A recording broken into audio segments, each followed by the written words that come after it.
Pues buenos días a todos, qué gusto de verlos y pues vamos a iniciar el estudio de hoy. Realmente a veces me gustaría no dar ninguna predicación y simplemente comentarles todo lo que pasa en la semana.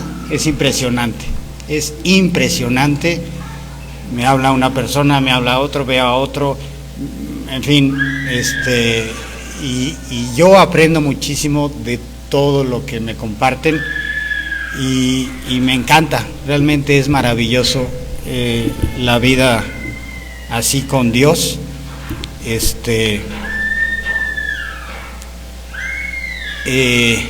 pues es una bendición. El título de hoy es: pero si por el Espíritu matan las obras de la carne, vivirán. Que en realidad el versículo dice: pero si por el Espíritu hacen morir las obras de la carne.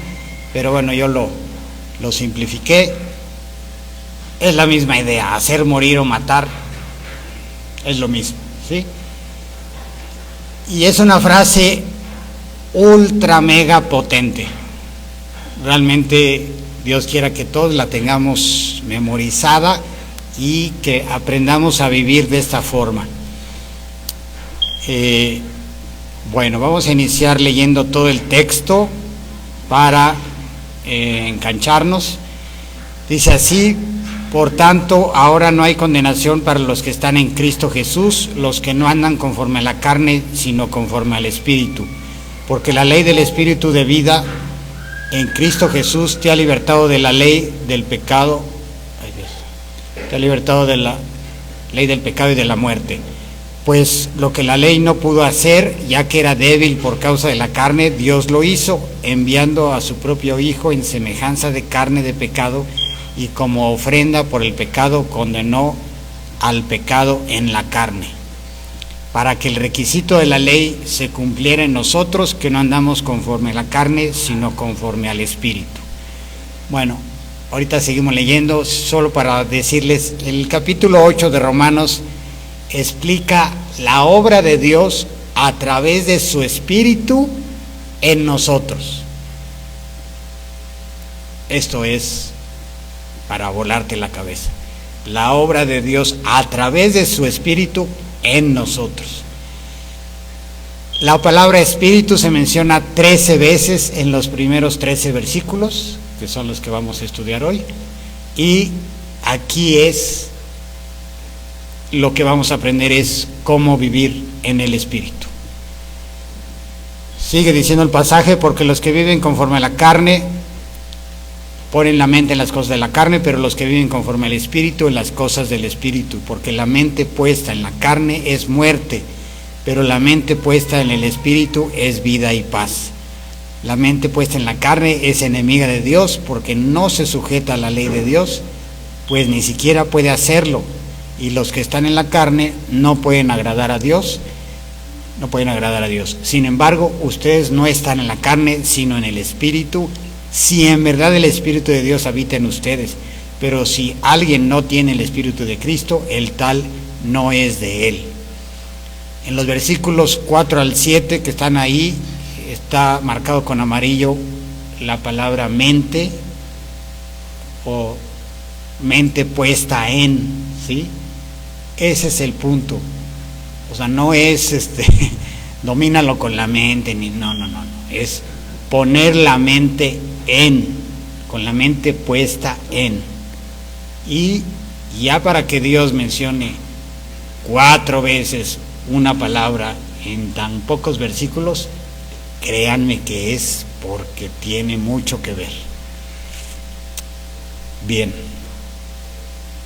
dice: y si Cristo está en ustedes, aunque el cuerpo esté muerto a causa del pecado, sin embargo el Espíritu está vivo a causa de la justicia. Pero si el Espíritu de aquel que resucitó a Jesús de entre los muertos habita en ustedes, el mismo que resucitó a Cristo Jesús de entre los muertos, también dará vida a sus cuerpos mortales por medio de su Espíritu que habita en ustedes.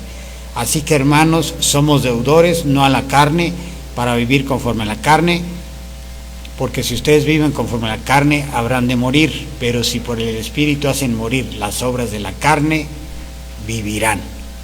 Entonces, en estos 13 versículos se menciona la carne 18 veces. Miren, o sea, en serio, ya para que Dios repita una frase, una palabra 2 veces en pocos versículos, ya es algo. 18 veces es algo tremendo. Entonces, sí es importante todo esto, muy importante. La carne que tenemos en esta vida, la carne se refiere no al, o sea, la carne o el cuerpo no redimido es lo que tenemos en esta vida hasta que Cristo nos resucite, ¿sí? Esa es la carne. Bueno, entonces, aunque este capítulo menciona a Dios y a Cristo varias veces, en realidad es el capítulo del Espíritu Santo. No hay otro capítulo con más énfasis en el Espíritu Santo que este que estamos viendo, concretamente estos versículos que vamos a estudiar hoy. Nos habla de qué es y cómo es la vida en el Espíritu. Si por el Espíritu hacen morir las obras de la carne, vivirán, implica que si no lo hacen, morirán. ¿Sí? Es una implicación muy natural. Entonces, el ministerio del Espíritu Santo en los cristianos es maravilloso y es algo profundo y sobrenatural. Y esa es la importancia de Romanos 8, cómo ganar la batalla contra el pecado. Aquí todos podemos con toda confianza y sin máscaras conjugar el verbo pecar. Yo peco, tú pecas, él peca, nosotros pecamos, todos pecamos. Pero Dios nos dio un elemento para ganar esa batalla. Es la batalla que tienes y que tengo, no hay otra. Esta es la batalla. El Espíritu llevó a Jesús a la tentación, el Espíritu también lo llevó al ministerio, comenzando en Galilea, dice ahí, en el poder del Espíritu Santo. Y acá dice en Hebreos algo maravilloso, dice, pues por el poder del Espíritu eterno, Cristo se ofreció a sí mismo a Dios como sacrificio perfecto por nuestros pecados. O sea que incluso en su muerte estuvo bajo el poder del Espíritu Santo, Jesucristo. Y dice en Romanos 1:4 que el Espíritu fue quien lo resucitó de entre los muertos. Fue declarado Hijo de Dios con poder por la resurrección de entre los muertos según el Espíritu de santidad. Entonces, literalmente Jesús vivió, murió y resucitó bajo el poder del Espíritu Santo. Y eso que era Jesucristo. Nosotros 1000 veces más necesitamos vivir de esa manera. No podemos alucinar pensando que, no, bueno, yo no necesito eso, con que, no, o sea, si Jesús lo hizo de esa forma y hasta en esos eventos dependió del Espíritu, es porque nosotros también necesitamos hacerlo. Lamentablemente la mayoría de los cristianos hoy entienden muy poco acerca del Espíritu Santo. La obra del Espíritu Santo no es marearte, tirarte al piso, hacer que te caigas de espaldas, hacer que pierdas el control emocional o que balbucees sonidos ininteligibles. Eso no es la vida del Espíritu Santo en las personas. Y con más énfasis lo vamos a ver el próximo domingo, pero ahí está clarísimo. Pero bueno, el punto es que hay un muy mal entendimiento del Espíritu Santo y por eso es muy necesario responder la pregunta específica: ¿cuál es la verdadera obra del Espíritu Santo? ok, se dice, se da no sé qué, el Espíritu. Bueno, ¿qué rayos hace o cuál es su función? ¿Qué hace el Espíritu Santo? ¿Cuál es su obra? Bueno, ¿y qué podemos hacer para nosotros alinearnos con el Espíritu Santo? Entonces todo eso está aquí en el capítulo 8 y es importante recordar, súper importante recordar que estamos hablando del Espíritu Santo que habita en ti si eres cristiano. O sea, de eso es de lo que habla el capítulo 8, ¿eh? No vayas a pensar, no estamos hablando de algún espíritu que anda vagando en el espacio interestelar. No. Estamos hablando del Espíritu Santo que mora en ti y que mora en mí si somos cristianos. O sea, ya está ahí. Si eres cristiano ya lo tienes y lo vas a tener siempre. Entonces de eso estamos hablando. Meditando en todo esto, te puedo decir con toda sinceridad que no hay tema más profundo para los cristianos que este. Es nuestra batalla diaria. Entonces sí es muy importante. Dice así en el 1 y 2, por tanto ahora no hay condenación para los que están en Cristo Jesús, los que no andan conforme a la carne, sino conforme al Espíritu. Porque la ley del Espíritu de vida en Cristo Jesús te ha libertado de la ley del pecado y de la muerte. Entonces lo primero que dice es que no hay condenación porque estamos en Cristo Jesús. O lo que es lo mismo, no andamos conforme a la carne, sino conforme al Espíritu. Si estás en Cristo Jesús, eso es verdad. Si estás en Cristo Jesús, tienes al Espíritu. Y si tienes al Espíritu, andas así. No es una exhortación. Ay, por favor, si eres cristiano, compórtate así. No. No es una exhortación para ti que eres cristiano. Es un hecho. Es la declaración de un hecho. Eso va a pasar. ¿Por qué? Porque tienes al Espíritu Santo. No es que le eches ganas, es que eso es. El Espíritu Santo nos libera del dominio del pecado, de la pena del pecado, y algún día nos librará de la presencia del pecado. El Espíritu Santo nos permite cumplir la ley de Dios. Dice aquí en Romanos 8:4, para que el requisito de la ley se cumpliera en nosotros, que no andamos conforme a la carne, sino conforme al Espíritu. Entonces, el Espíritu Santo, en pocas palabras, y para ser concretos, cambia nuestra naturaleza. Éramos carne, ahora somos espíritu. Cambia nuestra naturaleza. Ahí dice, no andamos o no vivimos diariamente conforme a la carne, sino conforme al Espíritu. Ese es el gran cambio que hace el Espíritu Santo en nosotros. Y solamente como un ejemplo, bueno, realmente está para llorar, pero bueno, es un ejemplo muy fuerte. ¿Qué hace el pecado? No, pues hace que me pelee con mi esposa, no, pues hace que de pronto le dé una mordida a algún policía. A ver, ¿qué hace el pecado? Esa es una pregunta muy fuerte. Me dirás, Fer, no seas exagerado, no seas fatalista, o sea, todos sabemos que el pecado es malo, o sea, ya, ¿para qué nos dices? Pero no es para tanto, ¿no? O sea, tampoco nos vamos a poner aquí a llorar. Bueno, la maldad, dirás, siempre ha existido, siempre existirá, sí, es cierto. Solamente te quiero dar aquí algunos datos duros. Dice aquí, aumentan 435% casos de suicidio en México en las últimas 2 décadas. Eso hace el pecado en México. Está trabajando, ¿no? Está avanzando, prosperando. 435%.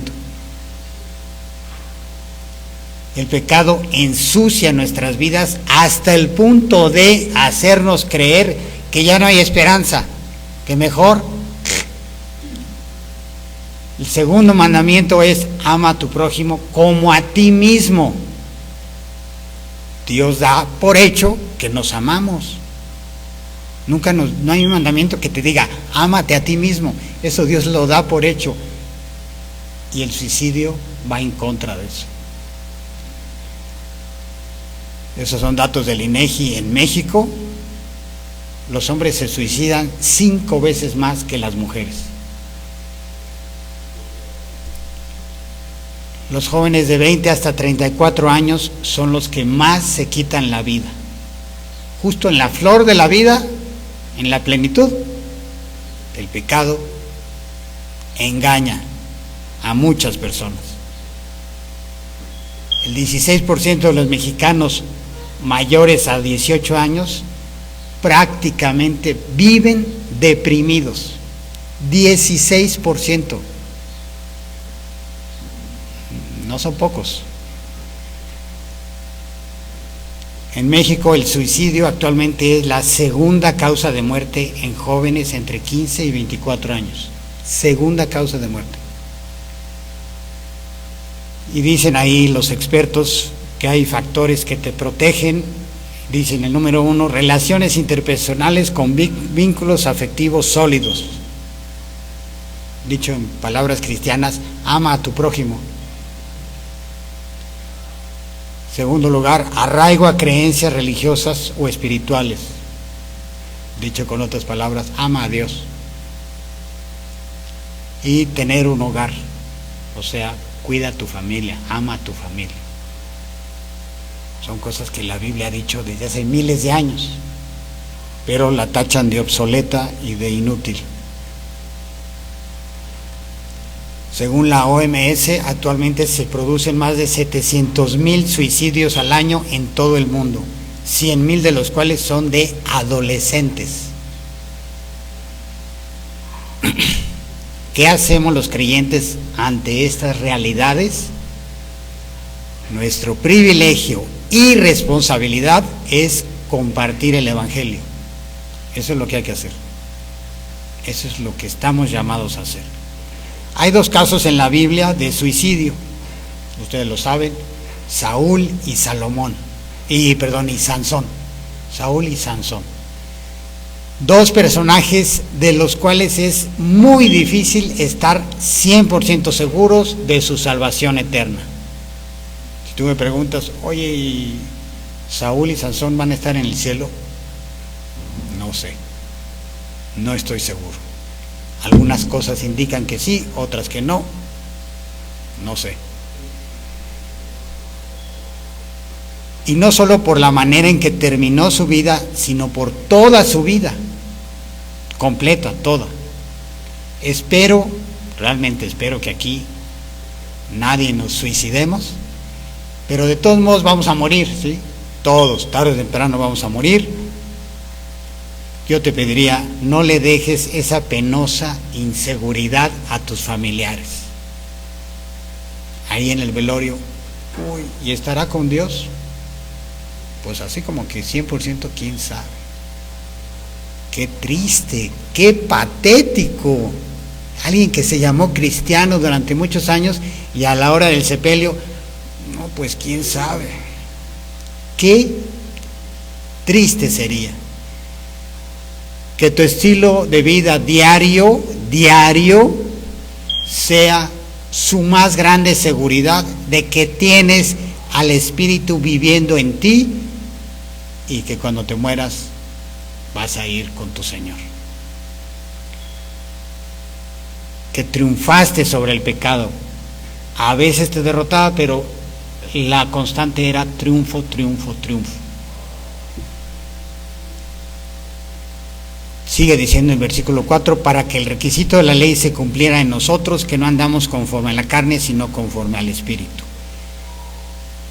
A ver, la idea no es que ahora nos hagamos los espirituales, ¿sí? Sino que creamos lo que Dios dice que somos, personas habitadas por el Espíritu Santo. Eso somos. Te hagas o no te hagas el espiritual, eso eres, y eso soy yo también. Si no lo crees es otra cosa, pero eso eres, eso dice Dios que eres una persona habitada por el Espíritu Santo. es por el Espíritu Santo que no andamos conforme a la carne, sino conforme al Espíritu. No es solo una bonita frase, es una enorme realidad, es un hecho que debemos creer. Somos espirituales, ¿por qué? Porque el Espíritu Santo mora en nosotros, nada más por eso somos espirituales. Si has tenido victoria sobre algún pecado que nunca antes habías podido vencer, es precisamente por la presencia del Espíritu Santo en ti. Y con lo que les decía, Dios está contestando muchas oraciones. Hasta me da miedo, pero muchas oraciones. Y en la semana tuve oportunidad de escuchar y presenciar y comprobar cómo Dios ha actuado en varios de ustedes. Y me dan ganas de llorar así de gusto, de llorar de gusto de cómo Dios obra y está transformando. Y eso es la obra del Espíritu Santo. Beto me hablaba allá de Florida y me decía cosas impresionantes. Sí, tuvo una derrota, pero en un sentido Dios la convirtió en victoria. Es maravilloso. Cumplimos la ley no como un fin en sí mismo, sino como un efecto colateral que se da al amar a Dios y estar satisfechos en Él. Si tú amas a Dios y estás satisfecho en Dios, te aseguro que vas a cumplir la ley. No porque te propongas cumplir la ley, quiero obedecer, no.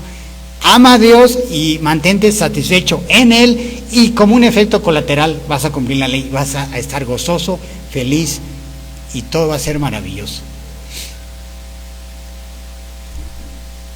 Como dice aquí Jesucristo, si ustedes me aman, guardarán mis mandamientos. O sea, lo dijo claramente, el amor es el motor de la obediencia. Si me amas, guardarás mis mandamientos. La obediencia es la evidencia del amor. Amor sin obediencia es hipocresía. Obediencia sin amor es religiosidad hueca y rígida. Entonces pasamos de una condición de no tener el poder de guardar una ley que nos condenaba a tener el poder de guardar la ley que ya no nos condena. Eso es maravilloso. El versículo 4 habla de dos clases de personas: los que andan o viven según la carne y los que andan o viven según el Espíritu. Son los dos contrastes. Cristo murió para justificarte y para santificarte. Las dos cosas las logró en la cruz. No puedes escoger solo la justificación pensando que, si ya soy justo, tengo mi boleto al cielo y ya, lo demás no me interesa. No, eso no es cristianismo. Tienes que aceptar la justificación y la santificación. Es decir, la santificación no es algo opcional, viene en el paquete, junto.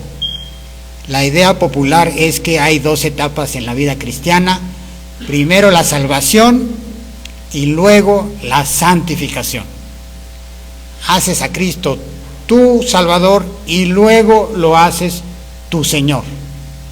Estas ideas están totalmente equivocadas y son antibíblicas. Yo me atrevo a decir que son herejías. Va junto con pecado. Si es tu Salvador, es tu Señor. Si es tu Señor, es tu Salvador. No separes cosas que la Biblia no separa. Es las dos cosas.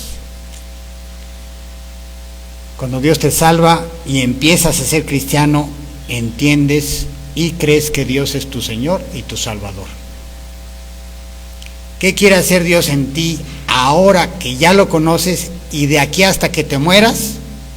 Suponiendo que ya lo conoces, sigues vivo, pero te vas a morir. De aquí hasta que te mueras, ¿Qué rayos quiere hacer Dios en ti?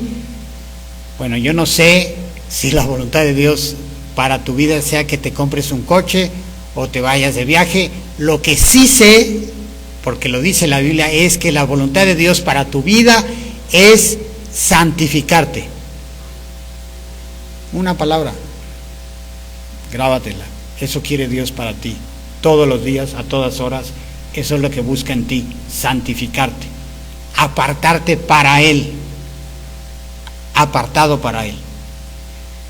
Dios nos declara justos y luego comienza a hacernos justos. Ya nos declaró justos y ahora empieza a hacernos justos en el proceso de la santificación. Dice después, porque los que viven conforme a la carne ponen la mente en las cosas de la carne, pero los que viven conforme al Espíritu en las cosas del Espíritu. Porque la mente puesta en la carne es muerte, pero la mente puesta en el Espíritu es vida y paz. La mente puesta en la carne es enemiga de Dios, porque no se sujeta a la ley de Dios, pues ni siquiera puede hacerlo.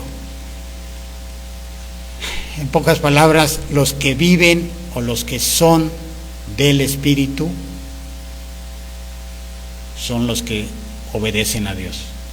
Es nuestra esencia o naturaleza, somos del Espíritu. Es un cambio de ser. En el ser, ahí estuvo el cambio. El Espíritu Santo cambia nuestra naturaleza y los efectos de la naturaleza, ya sea antigua o nueva, se ven principalmente en la mente y en el andar diario. Ahí es donde se ven los efectos de ese cambio de naturaleza. La inclinación de tus pensamientos, de tus afectos, de tus búsquedas, de tu comportamiento, de tus acciones, es la prueba más importante de tu salvación.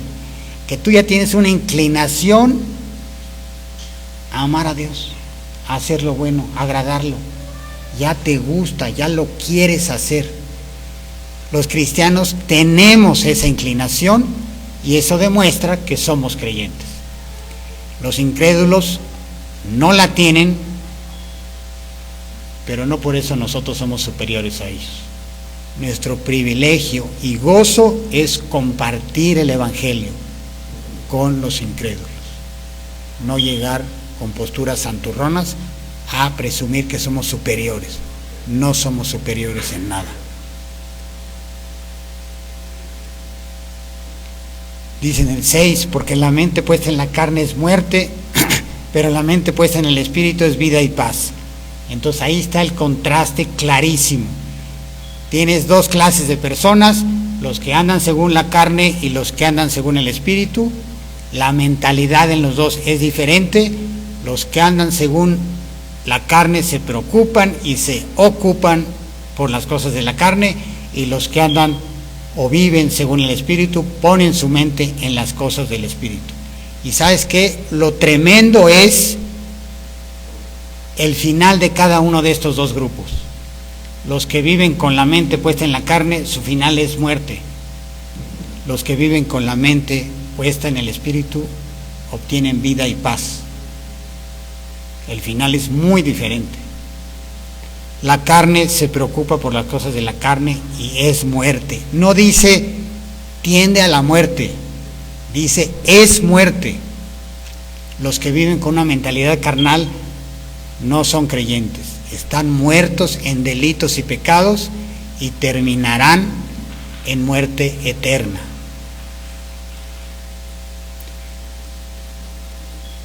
Tenemos paz, pues estamos seguros de que nada puede cambiar esa relación eterna que tenemos con Dios. Por eso dice ahí que tenemos paz.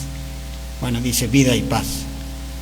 Cuando estábamos en la carne, andando según la carne, preocupados por las cosas de la carne y espiritualmente muertos, ¿sabes qué? No había ningún conflicto en ti ni en mí. Simplemente estábamos nadando en la carne. O sea, no había conflicto, eso era todo lo que había, carne, pecado, muerte, nada de conflicto. No hubo ninguna batalla con nadie, tú eras el rey y no había otro rey y tú decidías hacer lo único que podías hacer, que era vivir conforme a la carne.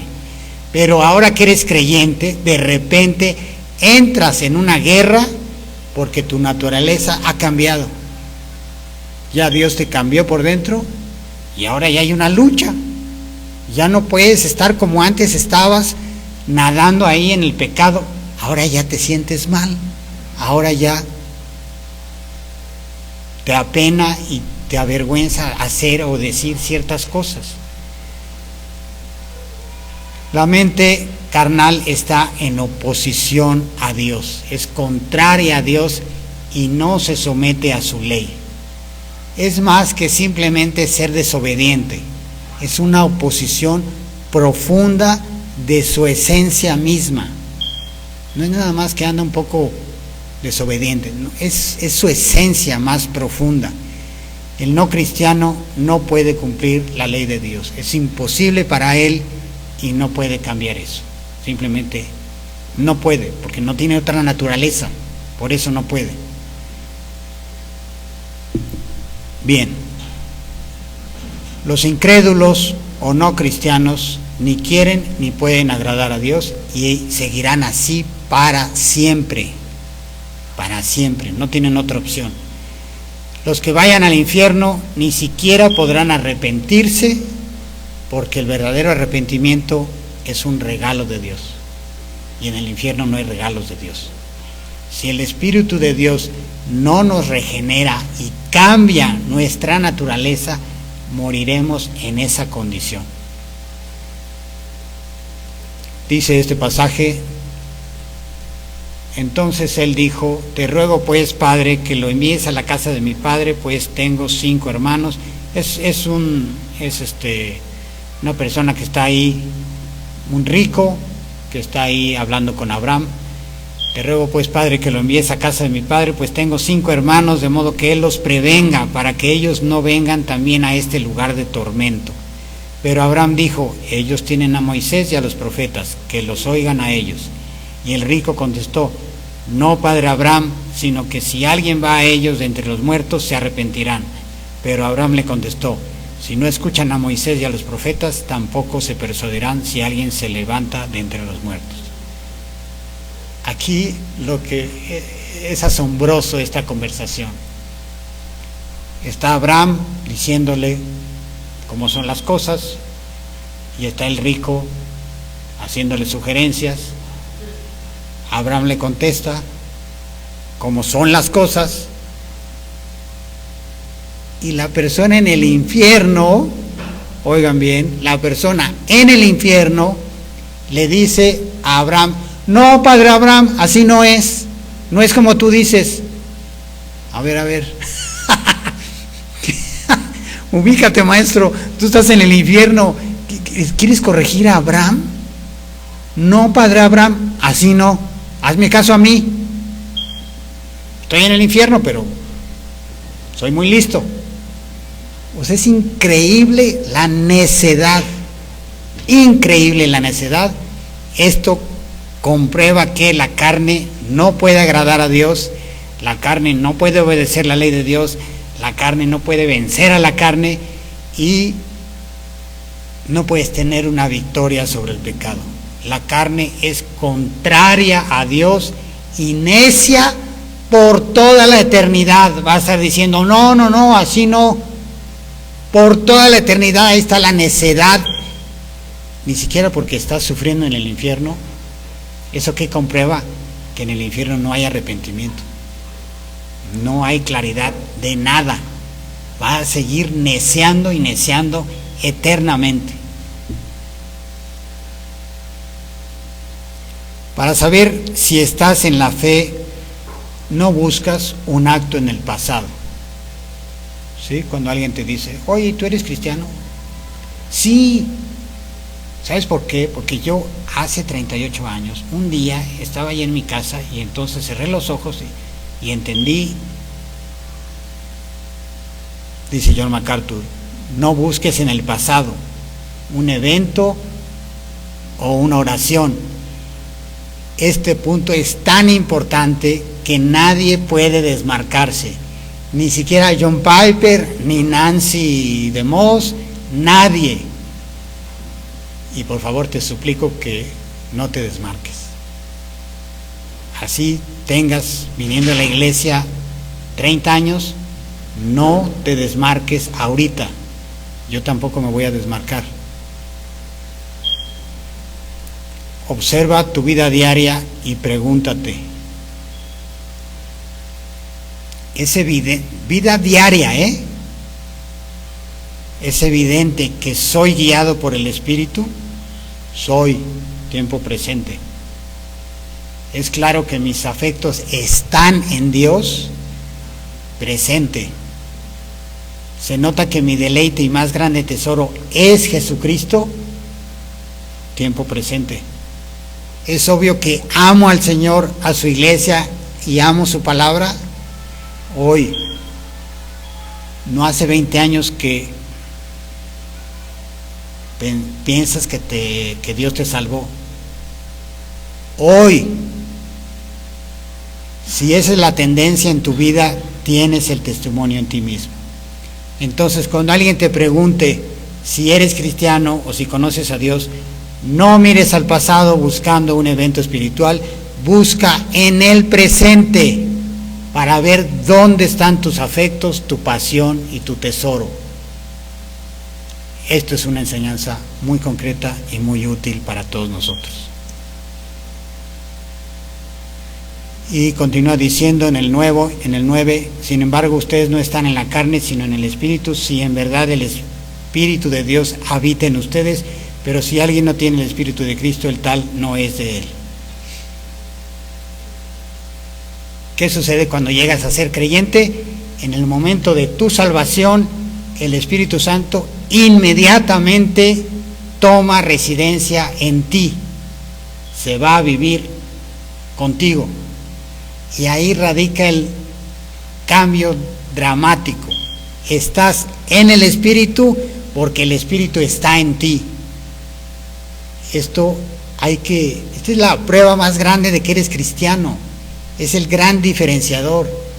Olvídate de que si vas a la iglesia o que si lees la Biblia o que si lo que quieras, es que tengas al Espíritu o el Espíritu esté en ti.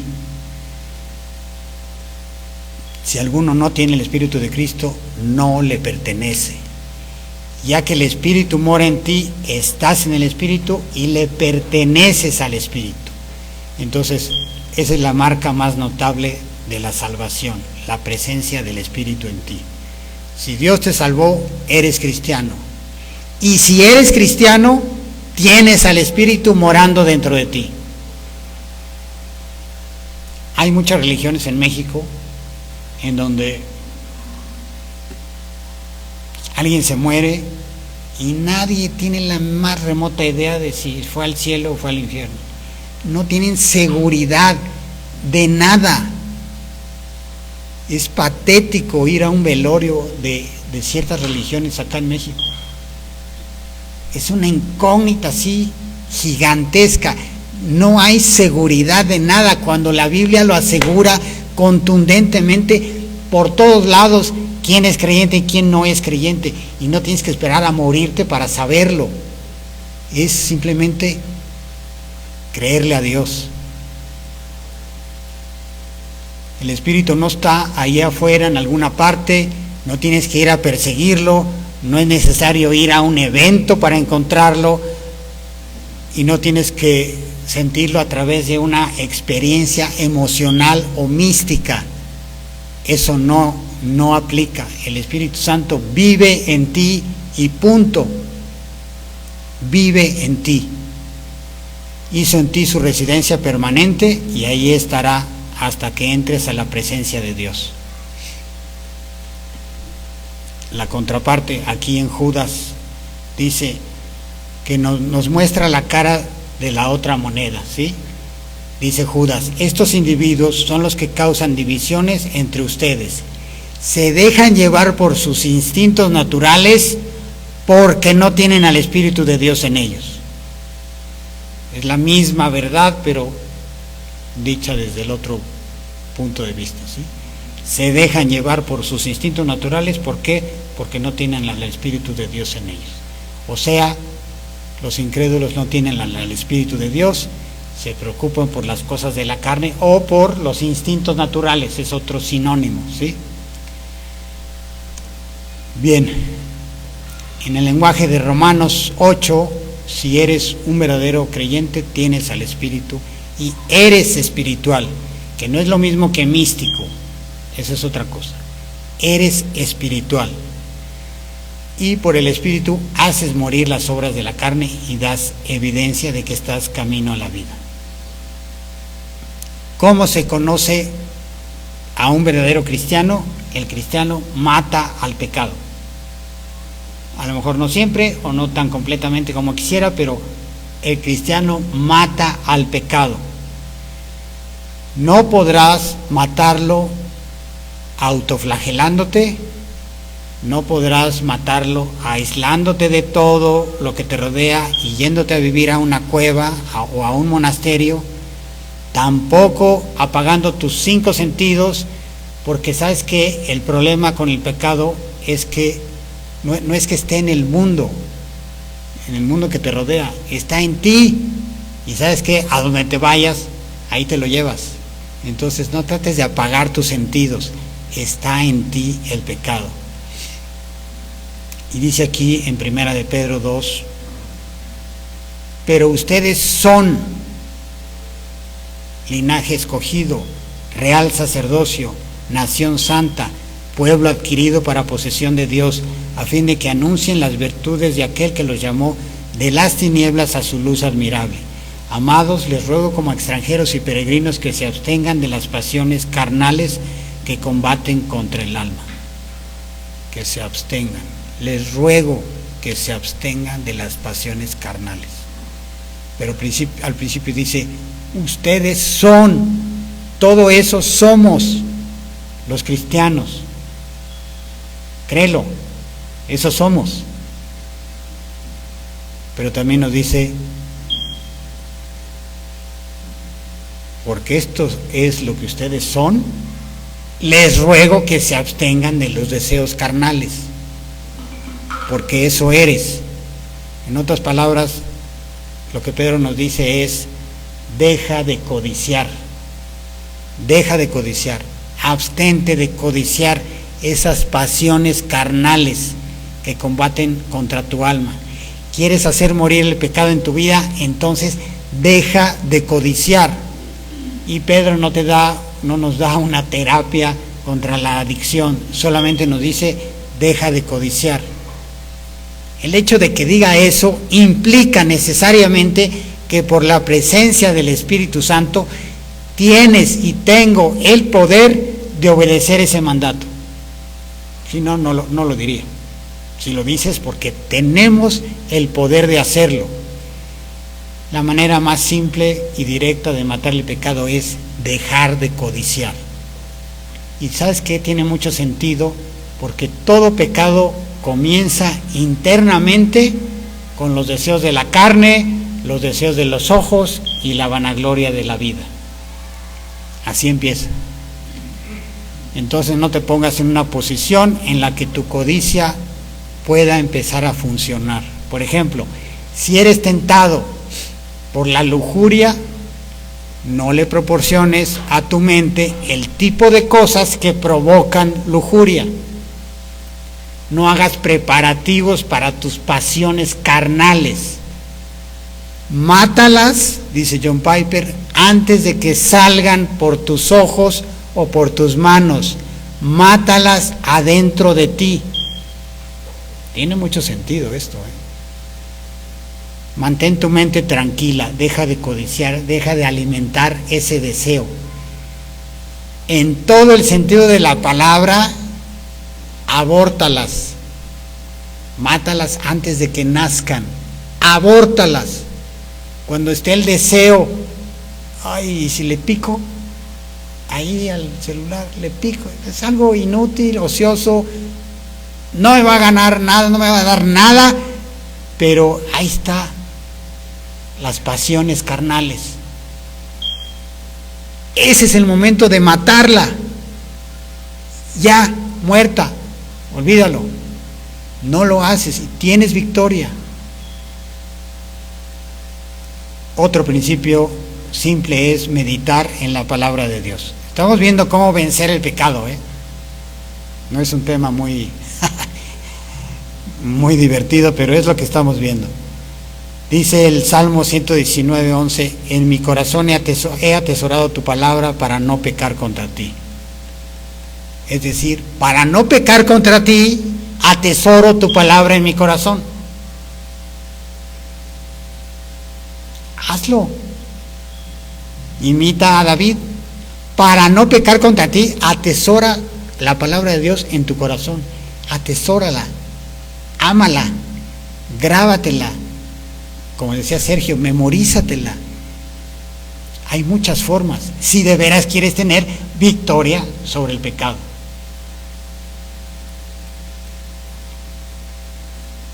Esta es la vida cristiana, amar al Espíritu Santo para creerle y que infunda su vida en ti.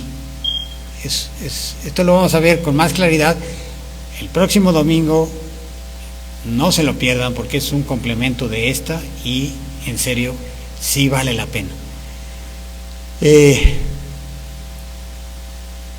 Terminaremos de estudiar desde el 1 al 13 y les voy a presentar cosas muy pero muy potentes, muy iluminadoras, que nos van a ayudar a ti y a mí a vencer el pecado. Lo que más nos molesta, por ejemplo, a Rebe y a mí, es mi pecado y su pecado. Lo que más perturba a todos es el pecado.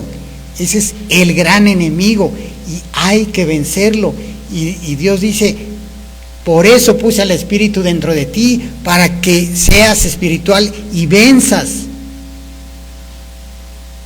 Pero ser realmente espiritual, no nada más venir a la iglesia, eso ayuda, pero es tener una vida espiritual permanentemente.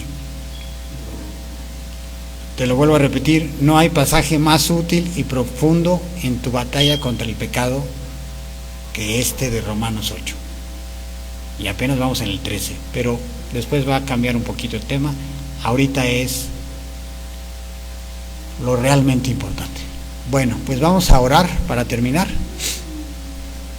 Dios, te damos muchísimas gracias, Dios. Gracias por tantos verdades impresionantes, tanta sabiduría, tanta claridad que nos dejaste en tu palabra para que podamos vencer en esta batalla.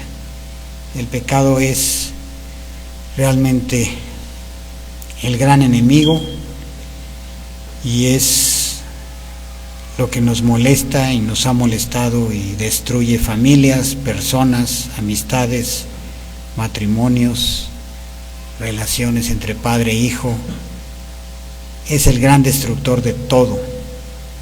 Te suplicamos, Dios, que pongamos atención y seamos mansos para escuchar tu palabra y empezar a cambiar y aprender de ti y tener victorias sobre este enemigo que tanto nos molesta. Suplicamos todo esto, Dios, en el nombre de nuestro Señor Jesús. Amén.